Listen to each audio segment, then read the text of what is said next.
Hello guys, आज आप लोग स्वागत है हमारे चैनल में स्टडी विद जोजो में। तो आज हम लोग क्लास 12 केमिस्ट्री यूनिट 2 सॉल्यूशन को करने जा रहे हैं। ये इस चैप्टर का पार्ट 3। इसके पहले 2 पार्ट बन चुके हैं और नहीं देखे हुए आपने तो उनको देखने के बाद ही इस वीडियो को देखें। तो चलिए शुरू करते हैं। तो 2.4 vapour pressure of liquid solution. तो लिक्विड सॉल्यूशन क्या होता है? लिक्विड सॉल्यूशन तभी फॉर्म होते हैं जब जो सॉल्वेंट हो वो लिक्विड हो, और सॉल्यूट कुछ भी हो सकता है, गैस, लिक्विड और सॉलिड। और जो सॉल्यूशन होता है गैस इन लिक्विड का, उसको हम लोगों ने पिछले सेक्शन में ऑलरेडी पढ़ लिया था, सेक्शन 2.3.2 में। और इस सेक्शन में हम लोग डिस्कस करेंगे लिक्विड सॉल्यूशन को और सॉलिड इन लिक्विड सॉल्यूशन को। और ये जो सॉल्यूशन होता है वो may be may contain one और मोर वोलेटाइल कंपोनेंट, मतलब इनके अंदर एक या एक से ज़्यादा वोलेटाइल कंपोनेंट प्रेजेंट होंगे। और जनरली जो लिक्विड सॉल्वेंट होता है वो वोलेटाइल होता है। वोलेटाइल मतलब क्या होता है? जो सॉल्यूशन इवापरेट होते हों। और जो सॉल्यूट होता है वो मे भी वोलेटाइल हो सकता है और नहीं भी हो सकता है। तो फिर हम लोग इसमें डिस्कस करेंगे बाइनरी सॉल्यूशन की प्रॉपर्टीज़ को।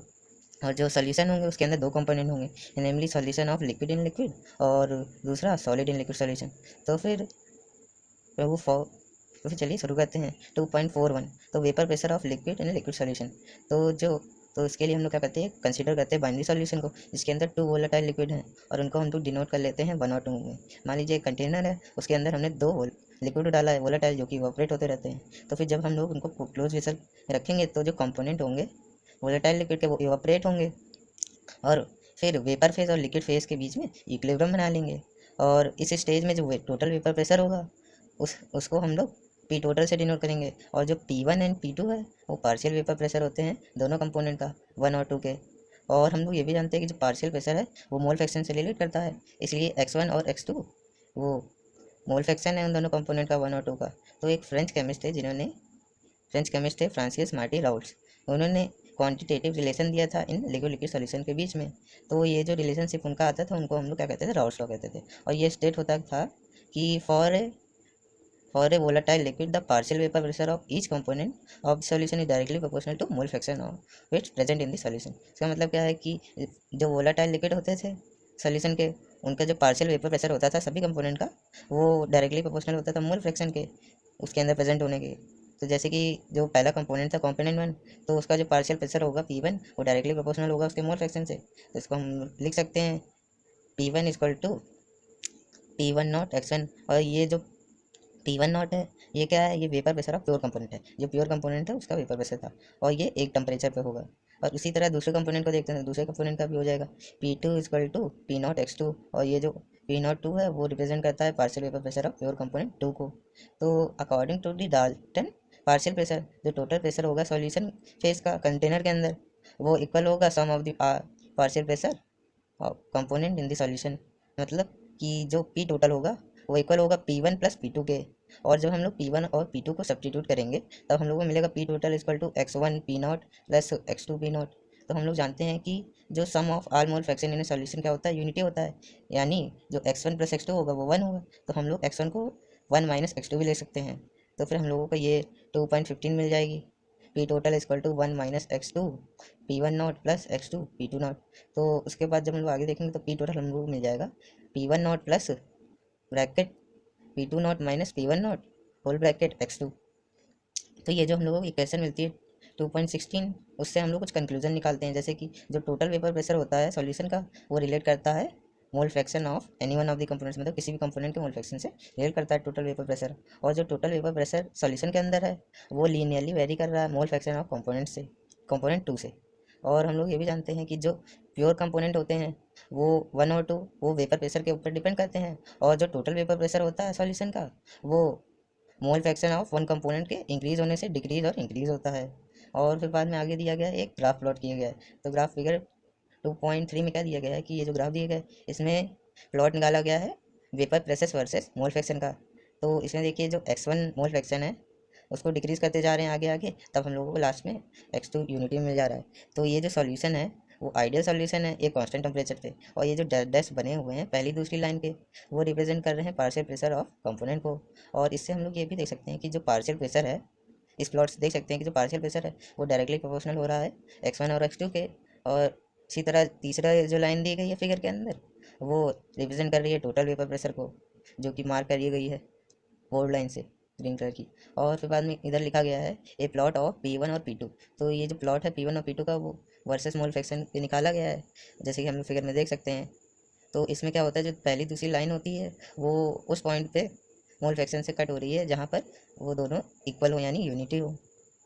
और मतलब जैसे कि ये जो P1 नॉट है वो ज्वाइन हो रहा है X2 नॉट से, यानी टोटल का सम होता है यूनिटी 1 हो रहा हो, और ये जो P2 नॉट है वो भी इधर साइड राइट हैंड साइड पे ज्वाइन हो रहा है जहाँ पे दोनों X1 और X2 का सम यूनिटी यानी 1 हो रहा हो। और फिर बाद में तीसरी जो लाइन है सिमिलरली वो P टोटल है और वो वर्सेस बना रही है X2 के साथ, यानी X2 के साथ लीनियरली एक लाइन खींच रही है। और इस फिगर से हम लोग ये देखते हैं कि जो मिनिमम वैल्यू होती है P टोटल की वो P1 नॉट है, और जो मैक्सिमम वैल्यू है P टोटल की वो P2 नेट है। इससे हम लोग ये भी अज्यूम कर सकते हैं जो पहला कंपोनेंट है वो लेस वोलेटाइल है दूसरे कंपोनेंट से, मतलब जो दूसरा कंपोनेंट है वो ज़्यादा वोलेटाइल हो, ज़्यादा इवापोरेट हो। तो उसमें ये भी दिखाया गया है कि P1 not is less than P2 not. फिर अभी तक का हम लोग जितना कुछ पढ़े थे सब लिक्विड फेज के बारे में पढ़े थे, तो अब हम लोग पढ़ेंगे वेपर फेज के बारे में। तो कंपोजिशन ऑफ वेपर फेज, तो वेपर फेज भी जो होता है वो इक्विलिब्रियम स्टैब्लिश करता है सॉल्यूशन के साथ, और इसको भी हम लोग डिटरमाइन कर सकते हैं पार्शियल प्रेशर से, कंपोनेंट से। और अगर हम लोग y1 और y2 को मोल फ्रैक्शन मान लें कंपोनेंट 1 और 2 का, और रिस्पेक्टिवली वेपर प्रेशर भी, तो using Dalton law of partial pressure तो P1 हो जाएगा वो इक्वल हो जाएगा y21 P टोटल के, और P2 इक्वल हो जाएगा y2 P टोटल के। इसलिए जनरल हम लोग को क्या मिलेगा, जनरल हम लोग को मिलेगा P equal to Y P total. तो ये जो P टोटल है ये पार्शियल वेपर प्रेशर होता है कंपोनेंट का। और उसके बाद कुछ एग्जांपल दिया गया है, एक एग्जांपल दिया एग्जांपल 2.5। तो इसमें क्या कहा गया है कि जो वेपर प्रेशर होता है क्लोरोफॉर्म का और डाइक्लोरोमीथेन का वो कितना दिया गया है, वो 298 केल्विन पर 200 एच जी दिया गया है, और 415 एच जी दिया गया है डाइक्लोरो मीथेन का। ये वेपर प्रेशर दिया गया है। और हम लोग क्या कहा गया, कैलकुलेट करना है वेपर प्रेशर को जब हम लोग 25.5 ग्राम ऑफ क्लोरोफॉर्म को मिक्स करेंगे 40 ग्राम ऑफ डाइक्लोरोमीथेन से, उतने ही टेम्परेचर पे 298 केल्विन पे। और उसके बाद हम लोग को मोल फ्रैक्शन में निकालना है वेपर फेज में कंपोनेंट का। तो फिर चलिए सॉल्यूशन में देखते हैं। तो सॉल्यूशन में हम लोग पहले कैलकुलेट करते हैं वेपर प्रेशर और सॉल्यूशन का। तो इसको निकालने के लिए पहले हम लोग क्या करते हैं, मोलर मास निकालते हैं दोनों कंपोनेंट का, क्लोरोफॉर्म का और डाइक्लोरोफॉर्म का। तो क्लोरोफॉर्म का निकला होता है 119.5 ग्राम पर मोल, और डाइक्लोरोमीथेन का निकल रहा है 85 ग्राम पर मोल। और उसके बाद हम लोग क्या करते हैं, नंबर ऑफ मोल्स निकालते हैं। तो नंबर ऑफ मोल्स क्या होते हैं, given mass upon molar mass. तो number of moles of chloroform क्या हो जाते हैं 25.5 ग्राम अपॉन 119.5 ग्राम पर मोल। तो इससे हम लोग को number of mole of chloroform कितने मिलता है 0.213 मोल मिलता है, और number of mole of dichloromethane क्या मिलता है गिवन मास 40 ग्राम अपॉन 85 ग्राम मोल। तो हम लोगों को मिल जाएगा 0.47 मोल मिल जाएगा। और उसके बाद हम लोग टोटल नंबर ऑफ मोल्स को देखते हैं। तो टोटल नंबर ऑफ मोल्स क्या होता है, दोनों का सम होता है, दोनों का total number of moles 0.47 plus 0.213 equal 0.683 मोल मिलता है। तो हम लोगों को उसके बाद हम लोग क्या कहते हैं, मोल फ्रैक्शन निकालते हैं दोनों कंपोनेंट का। तो mole fraction of dichloro methane क्या होगा, number of mole of dichloromethane upon total number of mole. तो 0.47 मोल अपॉन 0.683, तो हम लोग को मिल जाएगा 0.688 मिल जाएगा। ये हम लोग को मोल फ्रैक्शन मिल जाएगा डाइक्लोरोमीथेन का। और उसी से हम लोग क्लोरोफॉर्म का भी मोल फ्रैक्शन निकाल सकते हैं 1 से माइनस करने पे। तो हम लोगों को 1 से माइनस करने पर क्लोरोफॉर्म का कितना मिलेगा 0.312 मिल जाएगा। उसके बाद हम लोग ये जो वैल्यूज़ निकली हैं इनको हम लोग इक्वेशन 2.16 में पुट कर देंगे, जैसे कि P total equal to P1 not plus P2 not minus P1 not. तो ये जो P1 नॉट और P2 नॉट है हम लोग गिवन है, P1 नॉट इक्वल है 200 के और P2 नॉट है 415 के। तो हम लोग जब टोटल सोल्यूशन करेंगे तो हम लोग P टोटल कितना मिल जाएगा 347.9 मिल जाएगा mmHg। और उसके बाद हम लोग दूसरा निकालेंगे, मोल फ्रैक्शन निकालेंगे वेपर फेज का। तो फिर इसमें क्या होगा, इसमें हम लोग वो 2.19 की इक्वेशन को रिलेट करेंगे, तो हम लोग मोल फ्रैक्शन निकालना है। तो वाई आई इक्वल हो जाएगा P I upon P total. तो पी टोटल हम लोग पहले निकाल चुके हैं 347.9 एमएचजी निकाल चुके हैं। और तो फिर हम लोगों को पी आई निकालना होगा दोनों कंपोनेंट का।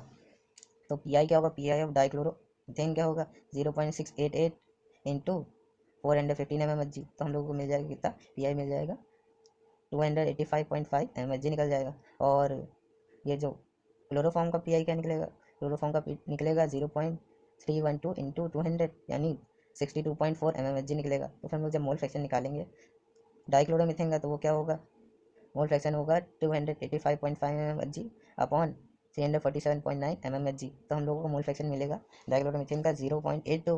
और जब हम लोगों को एक मिल गया तो हम लोग दूसरा भी आसानी से निकाल सकते हैं, चाहे हम पी आई टोटल को डिवाइड करें उससे, या फिर हम लोग 1 से माइनस करें तो भी हम लोगों को क्लोरोफॉर्म का मोल फ्रैक्शन मिल जाएगा। तो फिर जब हम लोग इन वैल्यूज़ को देखते हैं तो फिर जो डाइक्लोरोमीथेन होता है वो ज़्यादा वोलेटाइल होता है क्लोरोफॉर्म से। तो इसमें क्या होता है, जो वेपर प्रेशर होता है वो डाइक्लोरोमीथेन का ज़्यादा होता है एज़ कंपैरिजन में क्लोरोफॉर्म का। तो इससे क्या हम लोग को मिलता है कि इक्विलिब्रियम जो कंडीशन होता है उसमें जो वेपर फेज होते हैं वो मोर वोलाटाइल कंपोनेंट का ज़्यादा होता है, यानी रिच होता है। फिर उसके बाद हम लोग देखते हैं दूसरा रिलेशन, क्या कहते हैं, Raoult's law as special case of Henry law. तो क्या कह रहे हैं, राउस लॉ एक स्पेशल केस में हेनरी लॉ बन जाता है। तो इसमें क्या कह रहे हैं कि अकॉर्डिंग टू राउस लॉ में क्या होता है, जो वेपर प्रेशर होता है वोलेटाइल कंपोनेंट का, उसको हम लोग गिवन कहते हैं P I equal to X I P I not. और जो सोल्यूशन ऑन होता है गैस में, इन लिक्विड में, तो इसमें भी एक कंपोनेंट वोलेटाइल एग्जिस्ट करता है जैसे कि गैस। और हम लोग पहले से ही जानते हैं कि जो सॉल्युबिलिटी होती है हेनरी लॉ की, उसको हम लोग स्टेट करते हैं पी इजकल टू के एच एक्स से। तो इसमें क्या होता है, जो इक्वेशन होती है राउस लॉ और हेनरी लॉ की, जब हम लोग दोनों को कंपेयर करते हैं तो हम लोगों को ये मिलता है, जो पार्शियल प्रेशर होता है वोलेटाइल कंपोनेंट का गैस का, वो डायरेक्टली प्रोपोर्शनल होता है मोल फ्रैक्शन ऑफ सॉल्यूशन के। तो फिर बस इन दोनों में डिफरेंस क्या होता है, इनकी प्रोपोर्शनलिटी कांस्टेंट के, जैसे कि के एच और पी आई में डिफरेंट होता है। तो फिर जब ये जो के एच और पी आई नॉट की वैल्यू इक्वल हो जाएंगी तब क्या होगा, तब ये जो राउस लॉ होंगे वो हेनरी लॉ बन जाएगा। और उसके बाद तीसरा दिया गया है 2.43 में कि vapour pressure of solution of solid in liquid. तो इसमें क्या होता है, ये दूसरी इंपॉर्टेंट क्लास है सॉल्यूशन की, जिसके अंदर हम लोग सॉलिड को डिजोल्व करते हैं लिक्विड में। तो जैसे कि एग्जांपल हम लोग लेते हैं NaCl का, ग्लूकोज और यूरिया और केन शुगर का। तो ये जो ग्लूकोज, यूरिया और केन शुगर है, इनका आप लोग मोलर मास भी जान लें और फॉर्मूला भी, क्योंकि ये बहुत काम आता है, इंपॉर्टेंट होता है। तो हम बता देते हैं, जैसे ग्लूकोज का फॉर्मूला क्या होता है, C6H12 O6 होता है, और इसका मोलर मास क्या होता है, 180 होता है। और उसके बाद यूरिया आता है। तो यूरिया में क्या होता है, यूरिया का फॉर्मूला होता है NH2CO NH2, और इसका मोलर मास कितना होता है, 60 होता है। और फिर बाद में आता है केन शुगर यानी सुक्रोज, केन शुगर को हम लोग सुक्रोज भी कहते हैं। तो इसका फॉर्मूला होता है C12H22O11, और इसका मोलर मास होता है 347। और फिर इसको जब हम लोग पानी के अंदर डालते हैं तब ये मिक्स हो जाते हैं, डिजोल्व हो जाते हैं। इसी तरह जब आयोडीन और सल्फर को हम लोग डिजोल्व करते हैं तो फिर ये क्लोरो डाइसल्फाइड में डिजोल्व हो जाते हैं। तो ये जो कुछ फिजिकल प्रॉपर्टीज़ होती हैं सॉल्यूशन की, वो बिल्कुल डिफरेंट होती हैं प्योर सॉल्वेंट से। फॉर एग्जांपल जैसे कि वेपर प्रेशर है, और उसको हम लोगों ने क्लास 11 में पढ़ा हुआ था कि जो लिक्विड होता है वो एक गिवन टेम्परेचर पर वेपराइज होने लगता है, और इक्विलिब्रियम कंडीशन पे जो प्रेशर होता है वेपर द्वारा लिक्विड पर, उसको हम लोग वेपर प्रेशर कहते हैं। और जैसे कि हम लोग फिगर में देख सकते हैं, फिगर 2.4 के ए में, जो प्योर सॉल्वेंट है यानी जो प्योर लिक्विड है उसकी पूरी सरफेस जो है वो उसी के लिक्विड के मॉलिक्यूल द्वारा ऑक्यूपाई करी गई है। और जब हम लोग क्या कहते हैं, नॉन वोलेटाइल सॉल्यूट को डाल देते हैं उस प्योर सॉल्वेंट के अंदर, तब हम लोग को क्या मिलता है, फिगर 2.4 भी मिलता है। तो इसमें क्या होता है, जो वेपर प्रेशर होता है सॉल्यूशन का, वो सॉल्वेंट अलोन होने लगता है, मतलब कम होने लगता है। और जैसे कि जो वेपर प्रेशर होता है उस सॉल्यूशन का उस गिवन टेम्परेचर पर, वो कम होने लगता है उसी प्योर सॉल्वेंट के उसी टेम्परेचर से। तो जैसे कि इसमें क्या होता है, सॉल्यूशन में जो सरफेस होती है वो बोथ सॉल्वेंट और सॉल्यूट मॉलिक्यूल द्वारा ऑक्यूपाई करी जाती है। इससे क्या होता है, जो फ्रैक्शन होता है सरफेस पर उन सॉल्वेंट मॉलिक्यूल का, वो कम हो जाता है, और कंसिक्वेंटली जो number of solvent molecule escape जो होना होता है वो भी कम हो जाता है, इसलिए वेपर प्रेशर जो होता है वो भी रिड्यूस हो जाता है। और ये जो डिक्रीज इन वेपर प्रेशर होता है सॉल्वेंट में, वो डिपेंड करता है क्वांटिटी के ऊपर कि कितना नॉन वोलेटाइल सॉल्यूट को हम लोग ने डाला है सॉल्यूशन के अंदर, बिना उसके नेचर को जाने कि वो कौन सी नेचर होता है। फॉर एग्जांपल जैसे कि हम कि जितना डिक्रीज वेपर प्रेशर वाटर का तब होता है जब हम लोग 1 मोल ऑफ सुक्रोज को डालते हैं 1 kg ऑफ वाटर में, उसी तरह उतना ही जब हम लोग 1 मोल ऑफ यूरिया को डालते हैं उसी क्वांटिटी ऑफ वाटर में उसी टेम्परेचर पे। मतलब ये जो वेपर प्रेशर होता है डिक्रीज होना, वो डिपेंड कर रहा है क्वांटिटी के ऊपर नॉन वोलेटाइल की, ना कि नेचर के ऊपर।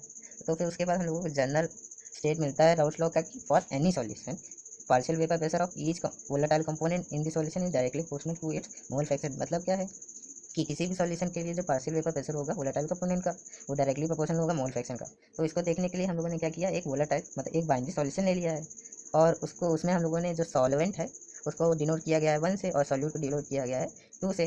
तो अगर हम लोग सॉल्यूट को नॉन वोलेटाइल लेते हैं तो फिर हम लोग क्या करेंगे, सिर्फ सॉल्वेंट के मॉलिक्यूल्स लेंगे जो कि वेपर फेस के ऊपर प्रेजेंट है, और वही वेपर प्रेशर को बना रहे हैं। तो फिर जो P1 है वो वेपर प्रेशर है सॉल्वेंट का, और जो X1 है वो मोल फ्रैक्शन है सॉल्वेंट का। तो फिर ये जो पी नॉट है ये वेपर प्रेशर है प्योर स्टेट का। तो according to the Raoult's law क्या हो जाएगा, जो P1 होगा वो डायरेक्टली प्रोपोर्शनल होगा X1 से। तो हम लोगों को क्या मिलेगा, इक्वेशन मिलेगी 2.20 मिलेगी, P1 is equal to X1 P1 not, जहाँ पे ये जो प्रोपोर्शनैलिटी कांस्टेंट है वो इक्वल हो रही है vapour pressure of pure solvent के P1 नॉट के। और इसी तरह का वेपर और मोल फ्रैक्शन का ग्राफ प्लॉट किया गया है, जिसमें जो सॉल्वेंट है वो लीनियरली दिख रहा है, सीन हो रहा है। जैसे कि फिगर 2.25 में देख सकते हैं कि ये जो सॉल्यूशन है वो राउस लॉ को वो भी कर रहा है अल कंसंट्रेशन पर, और जो वेपर प्रेशर होता है वो भी लीनियरली जीरो से लेकर vapour pressure of pure solvent तक का लीनियरली फॉलो कर रहा है। जैसे कि हम लोग इस डायग्राम में देख सकते हैं vapour pressure mole fraction of solvent में, कि जो लाइन है ग्राफ है वो डायरेक्ट स्लेट है लीनियरली प्योर सॉल्वेंट के वेपर प्रेशर तक का, जीरो से लेकर लीनियरली एक जैसा दिख रहा है। तो फिर चलिए ये लेक्चर यहीं खत्म होता है, और इसके आगे हम लोग आइडियल और नॉन आइडियल सॉल्यूशन को पढ़ेंगे अगले लेक्चर में। तो थैंक यू फॉर वॉचिंग।